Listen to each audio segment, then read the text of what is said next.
Een flinke sneeuwbui hier aan het begin van de middag in Haas. En dan heeft het nog altijd nog de kans op glijden. Het is wel weer te sneeuw, maar het valt wel. Van de morgen weer het al glijd en het zal de komende nacht net oorzaken. De verwachting, nog altijd een waarschuwing voor glijdens. Joen, vannacht en we hebben joen en vannacht sneeuw. We hebben sneeuwbuien, buikers, we hebben ruimte tussen toch misschien wel ijs zullen plakken.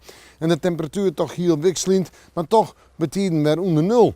Plus 2 en min 2 graden. Nou ja, de plus 1, plus 2 op Duitsland, min 1, min 2 graden op het Vesterloon. En Wien is er als net, maar die komt wel uit West-Noordwest en die is zwak of matig. Mooi mensen, meneer, beginnen we met glijdens. En monodai een meest bewolkt waartype. Nou, ik denk dat de zin het net redt.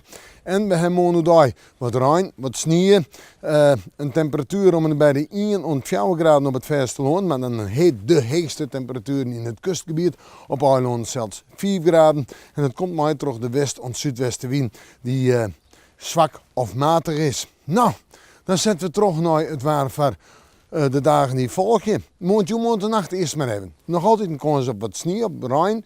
De temperatuur min 1, min 2 graden. Budget glijdens. En dan het vooruitzicht. Tonsje, nog een koude dag. 1 graad hoe dag. In de nacht nog min 2. Letter wat sneeuw.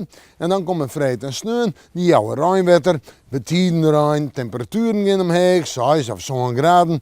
Op sneeuw de zo'n graden. De wind gaat naar het zuiden. Ja, dan is het even dien. Dan zit Koning Winter gewoon weer in de ijskast. En we moeten morgen maar weer even in het waarschuwen.